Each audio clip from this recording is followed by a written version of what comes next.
Hello everyone, I'm Dr. Ganesha Kaushik. Welcome you all on Topper Stop. So this is next video of Social Security in our UPSC EPFO revision series. तो इस video में हम payment of bonus act 1965 को discuss करेंगे। पहले हम जो है दो कर चुके हैं, पेमेंट ऑफ वेजेस एक्ट को डिस्कस कर चुके हैं और मिनिमम वेजेस एक्ट को कर चुके हैं।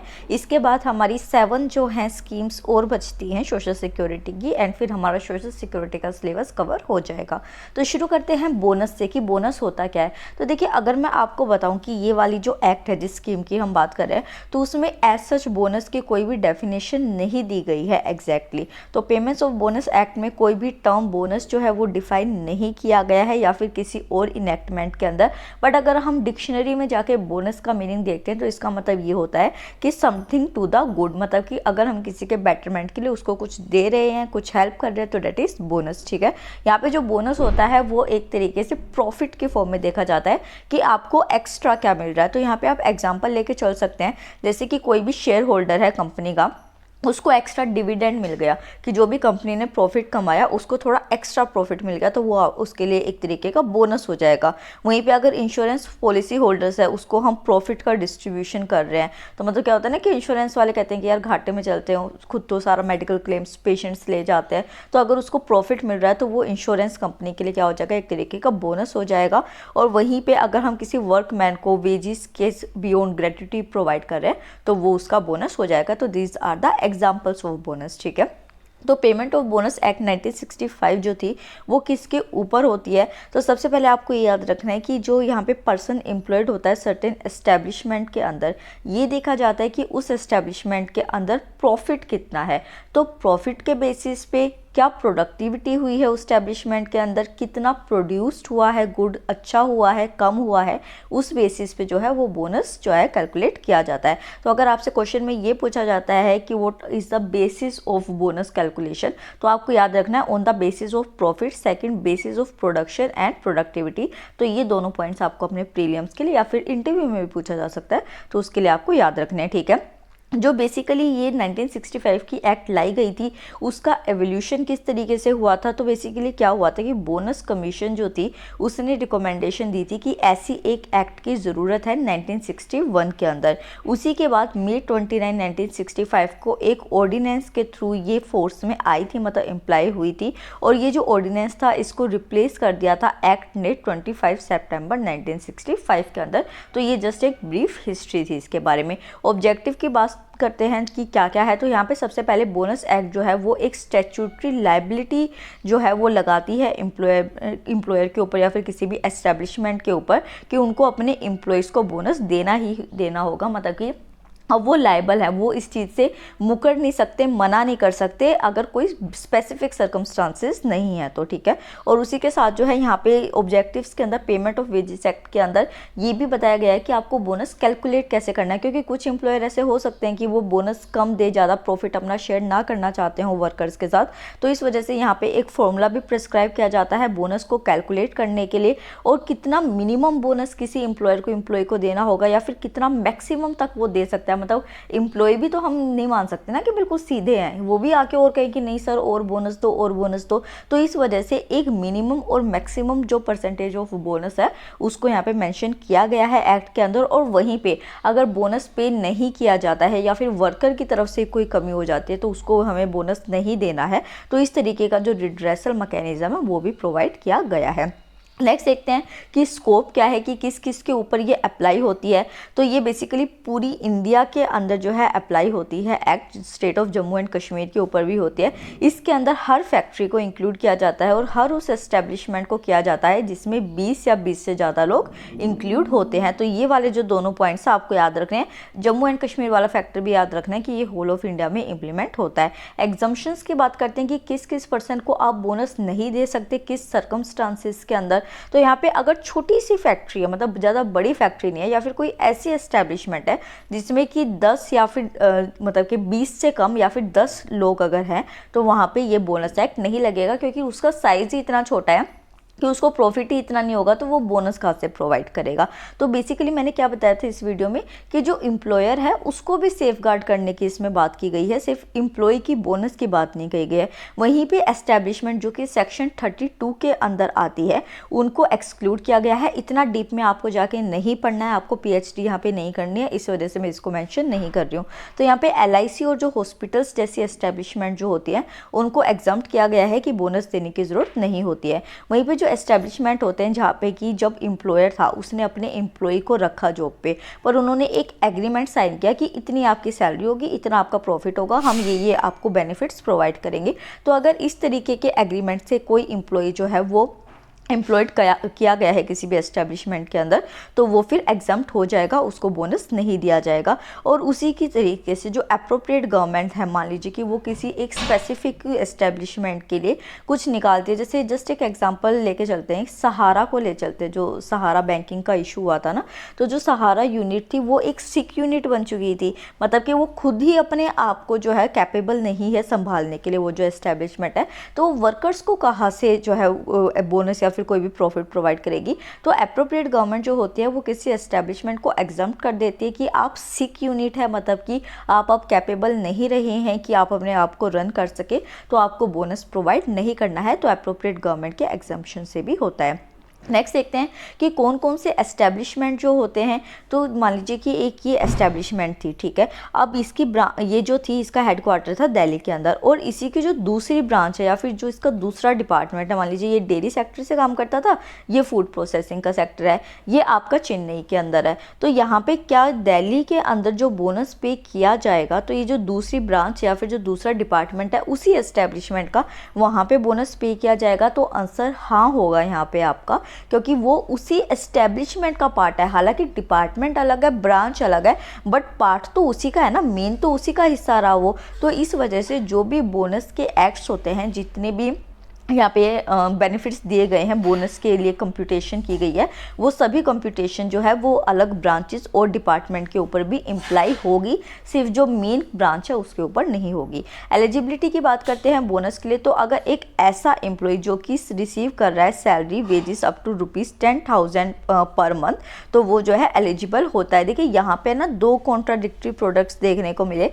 मतलब कि एक तो ये वाली चीज़ मेंशन थी, ठीक है, और वहीं पे जो कुछ ऑथर्स थे उन्होंने 21,000 का दे रखा था, जो कि आगे जाके मैं आपको दिखाऊंगी, ठीक है। तो यहाँ पे एलिजिबिलिटी फॉर बोनस के लिए जो पर आपको जो है ये वाला पॉइंट याद रखना है, क्योंकि हमारी बुक्स के अंदर भी और जो EPFO का पहले का सिलेबस है उसमें भी 10,000 की लिमिट रखी गई है, 21,000 की लिमिट नहीं रखी गई है। बट कुछ जो स्टूडेंट्स हैं उन्होंने जो बताया, तो उस बेसिस पे मैं 21,000 का भी जो PDF है, सॉरी PDF कह रही हूँ, स्लाइड जो है वो इंसर्ट कर दूंगी। तो यहाँ पे जो एम्प्लॉय है जो सैलरी रिसीव कर रहे हैं अप टू ₹10,000 पर मंथ, वो एलिजिबल है बोनस के लिए। और अगर उन्होंने एक साल के अंदर एटलीस्ट 30 डेज भी वर्क किया है उस एस्टेब्लिशमेंट के अंदर, तो उनको बोनस मिलेगा।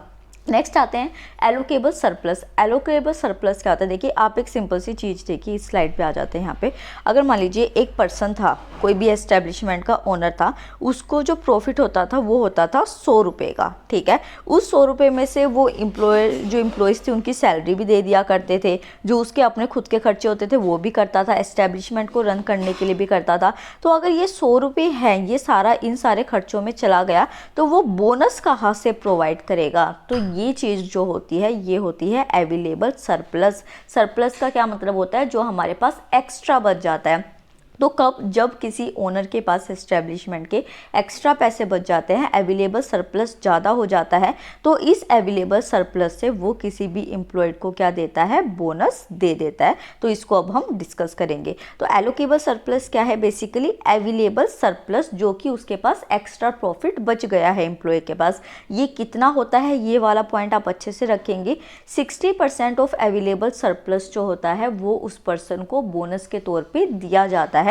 मतलब कि मान लीजिए कि 100 रुपये अगर उसको अवेलेबल सरप्लस है उस ओनर को, तो 60 रुपये जो है वो बोनस में दे देगा और 40 रुपये अपने पास सरप्लस मेंटेन रखेगा। ये जो अवेलेबल सरप्लस है 60% का, ये है अपनी डोमेस्टिक एस्टेब्लिशमेंट के लिए एक जो अपनी खुद की कंपनी है।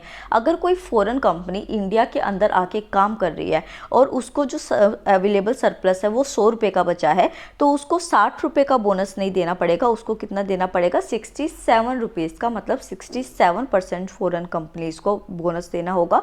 और वहीं पे जो डोमेस्टिक होगी उसको कितना देना पड़ेगा 60% देना होगा। ठीक है, तो ये वाले दोनों पॉइंट्स आपको अच्छी तरीके से याद रखने हैं। ठीक है, एलोकेबल सरप्लस जो होता है वो किस तरीके से कंप्यूट होता है उसको आगे हम देखेंगे। तो बेसिकली ये देखा जाता है एलोकेबल सरप्लस को कैलकुलेट करते टाइम कि जो एम्प्लॉय है उसकी प्रोपोर्शन टू सैलरी क्या है, मतलब कि उसके सैलरी के बेसिस पे उसका प्रोपोर्शन निकाला जाता है कि अगर इसकी 10,000 सैलरी है तो कितना इसको बोनस जाएगा, इसकी 20,000 है तो कितना जाएगा, तो सैलरी के प्रोपोर्शन पे उसको बोनस दिया जाता है। अब हम देखते हैं कि जो अवेलेबल सरप्लस होता है उसको कैलकुलेट कैसे किया जाता है। तो एक चीज़ आपको याद रखनी है कि एक चीज़ मैंने आपको क्या बताई कि जो भी खर्चा होता है किसी भी एस्टेब्लिशमेंट को चलाने के लिए उसमें वेजेस भी हो सकते हैं, 10 तरीके के अलग मेंटेनेंस के खर्चे भी होते हैं, आप रॉ मटेरियल भी बना रहे हैं कुछ नया प्रोड्यूस करने के लिए, उसके अलावा जो प्रॉफिट बचा वो क्या हो गया आपका available surplus.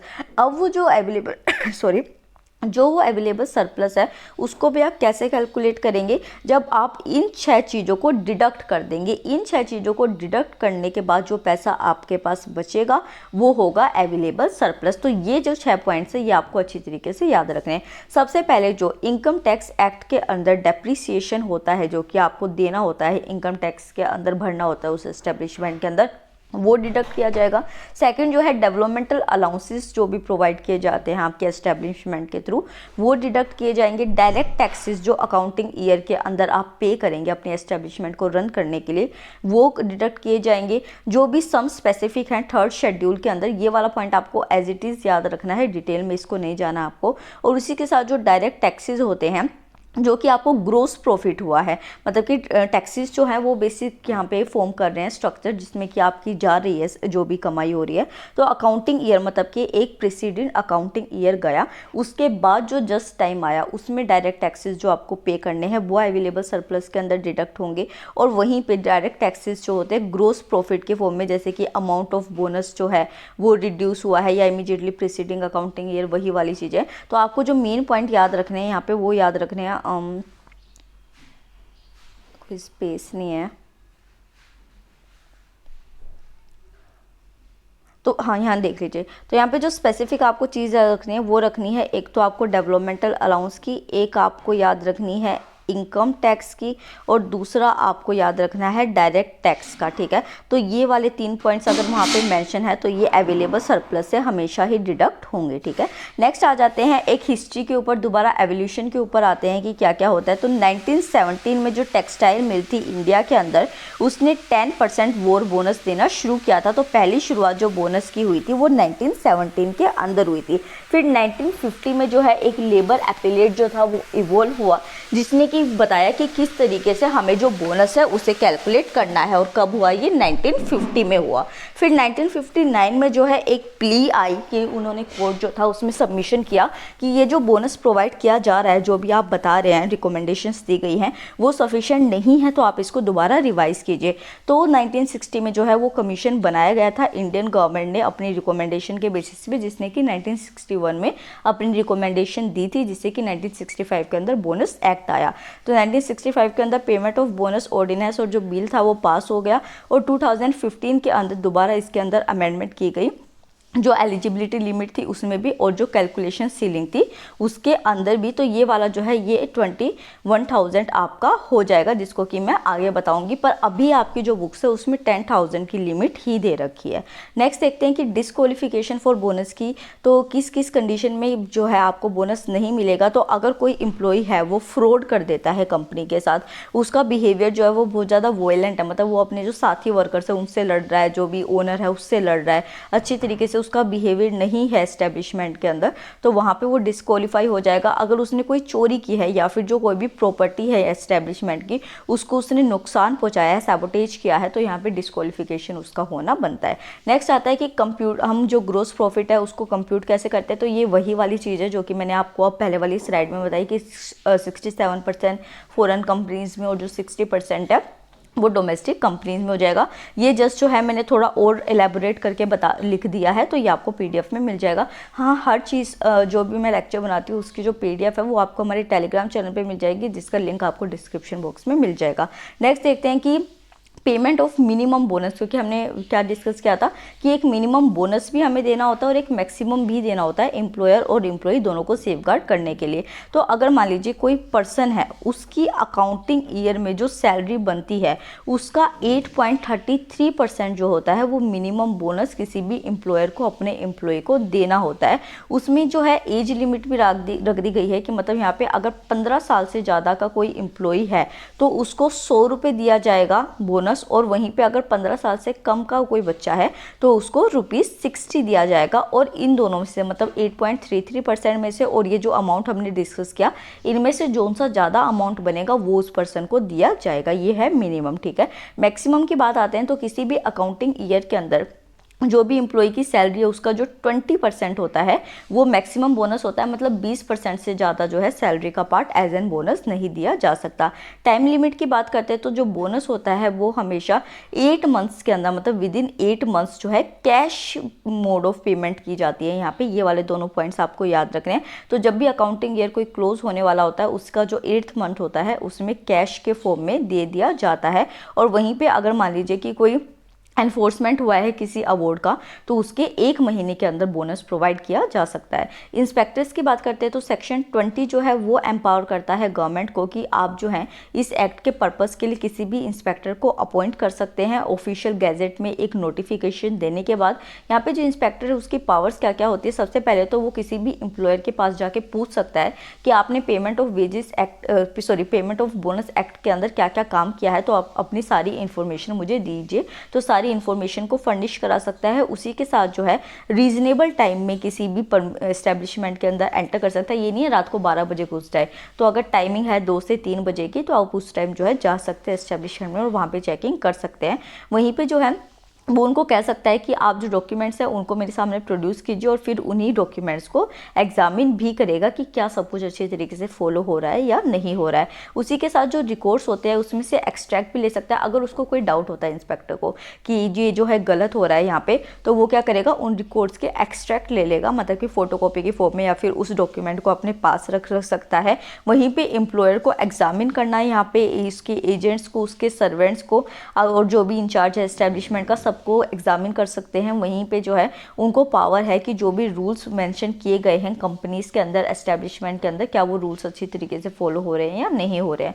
Offences by the companies, अगर मान लीजिए कि कोई कंपनी है उसने ऑफेंस कर ही दिया तो सेक्शन 29 के अंदर उसको डिस्कस किया जाएगा। तो यहाँ पे कोई भी पर्सन जो कि ऑफेंस को कमिट कर रहा है कंपनी के अंदर, तो यहाँ पे हर वो पर्सन जो कि इंचार्ज है या फिर वो ओनर है या फिर इंचार्ज ने या फिर ओनर ने उसको ये रिस्पॉन्सिबिलिटी दे रखी है किसी थर्ड पर्सन को कि आपको सारा देख रेख करना है इस चीज़ का, तो वो जो है लाइबल होगा अगर कोई भी ऑफेंस होता है। बट अगर वो पर्सन जो है ये प्रूफ कर देता है कि वो जो ऑफेंस हुआ था वो उसकी नॉलेज के बिना हुआ था, उसको इस चीज़ के बारे में नॉलेज नहीं है, तो उसको एग्जेम्प्ट कर दिया जाएगा। वरना फिर जो भी एक पर्सन होगा जो कि रिप्रेजेंट कर रहा है वहाँ पे एस्टेब्लिशमेंट को, वो ऑफेंस के अंडर रख लिया जाएगा।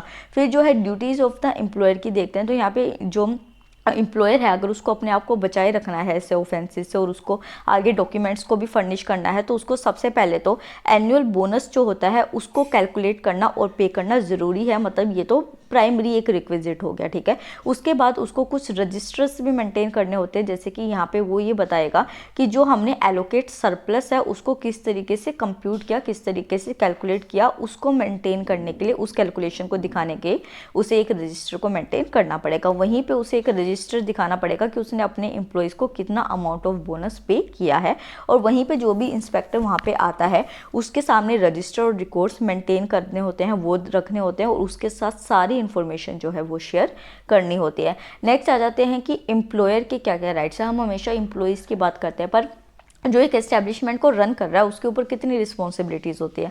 तो एम्प्लॉयर के राइट्स की भी यहाँ पे बात की गई है। अगर किसी एम्प्लॉयर को ये लगता है कि कोई वर्कर है वो बेफालतू में डिस्प्यूट कर रहा है, उसको बोनस पे कर दिया, सारी चीज़ें हो गई है, पर फिर भी वो इश्यूज़ क्रिएट कर रहा है, तो इस बारे में वो डिस्प्यूट को लेबर कोर्ट या लेबर ट्रिब्यूनल में ले जा सकता है कि ये देखिए मेरे डॉक्यूमेंट्स, मैंने इसको बोनस पे कर दिया है बट ये फिर भी इशू कर रहा है, तो अब आप आगे से देखिए, ठीक है, किसके पास, लेबर कोर्ट या लेबर ट्रिब्यूनल के पास। वहीं पे वो परमिसेबल डिडक्शन कर सकता है। जैसे अभी हमने क्या डिस्कस किया कि मान लीजिए कि कोई वर्कर है, उसने कोई मशीन ही तोड़ दी जिसपे कि वो एस्टैब्लिशमेंट चल रही थी, तो उसमें तो वो एम्प्लॉयर खुश होकर उसको बोनस नहीं देगा ना कि वेरी गुड बेटा तूने मशीन तोड़ दी, ले बोनस ले। तो उस टाइम जो है वो मशीन का जो भी डिडक्शन होगा टूटने का, जो भी उसके ऊपर दोबारा पैसा लगेगा, तो इस टाइम में वो बोनस में से भी उसको डिडक्ट कर सकता है। सैलरी से तो करेगा, जो बोनस है उससे भी उसको डिडक्ट कर सकता है अगर कोई भी फाइनेंशियल लॉस जो है मिसकंडक्ट ऑफ एम्प्लॉय की वजह से हुआ है। वहीं पे जो है अगर कोई जो एम्प्लॉय है वो सर्विस से हटा दिया गया है किसी फ्रॉड की वजह से, किसी वायलेंट बिहेवियर, किसी चोरी की वजह से, या फिर उसने कोई मिस अप्रोप्रिएशन किया है, तो उस टाइम में बोनस जो है वो उस एम्प्लॉय को नहीं मिलेगा। ये है राइट ऑफ एम्प्लॉयर्स। अब देखते हैं राइट ऑफ एम्प्लॉय क्या है। अगर किसी एम्प्लॉय को राइट ऑफ क्लेम करना है कि मुझे बोनस नहीं दिया जा रहा है या मेरे साथ कुछ गलत हो रहा है, अनपेड हो जाता है 1 साल के अंदर, मतलब कि बोनस उसको 1 साल के अंदर नहीं पे किया जा रहा, तो वो भी लेबर कोर्ट या लेबर ट्रिब्यूनल के पास अपने डिस्प्यूट को रेफर कर सकता है, लेके जा सकता है। वहीं पे जो है वो एम्प्लॉयज़ जो कि पेमेंट ऑफ बोनस एक्ट के जो भी प्रोविजंस है उसके ऊपर इम्प्लाई नहीं होते। जैसे कि मान लो वो किसी छोटी फैक्ट्री में काम करता है या फिर वो किसी एग्रीमेंट में घुसा है, तो यहाँ पे वो डिस्प्यूट को रेज नहीं कर सकता ट्रिब्यूनल में जाके। और वहीं पे उसके पास एक राइट है, अगर मान लीजिए कई बार होता है कि वर्कर को कोई कन्फ्यूजन हो जाती है, तो यहाँ पे उसको क्लैरिफाई करना और इन्फॉर्मेशन ऑब्टेन करना एक एम्प्लॉय का यहाँ पे राइट हो जाता है। ऑफेंसेस और पेनल्टीज़ की बात करते हैं, तो यहाँ पे अगर मान लीजिए कोई भी इस एक्ट की डायरेक्शंस के साथ कंप्लाई नहीं कर रहा है या जो इसके प्रोविजंस है उनको कुछ ऑल्टर करके फिर आगे इंप्लीमेंट कर रहा है, तो वो ऑफेंस माना जाएगा। पेनल्टी जो यहाँ पे रखी गई है वो 6 मंथ्स की रखी गई है और 1000 रुपीज़ का फाइन रखा गया है, या फिर दोनों भी हो सकती है, ठीक है। ये तो हो गई। अब जो मैंने कहा था कि एक सीलिंग जो थी वो रिवाइज की गई थी, तो जो बोनस पेबल अब किया गया है वो ये है कि अगर बेसिक सैलरी और डियरनेस अलाउंस जो है वो दोनों मिला के 21,000 से कम बनते हैं किसी भी एम्प्लॉय के, तो बोनस जो है वो पे करना पड़ेगा, ठीक है। बट अगर किसी का भी जो बेसिक सैलरी और डियरनेस अलाउंस 21,000 से ज़्यादा बनता है तो बोनस पे नहीं किया जाएगा। तो गाइस इतनी ये वीडियो थी। वीडियो पसंद आई है तो चैनल को सब्सक्राइब कीजिए, वीडियो को लाइक कीजिए एंड शेयर कीजिए वीडियो को, और इसी के साथ इसकी जो PDF है वो आपको हमारे टेलीग्राम चैनल पे मिल जाएगी। Thank you so much.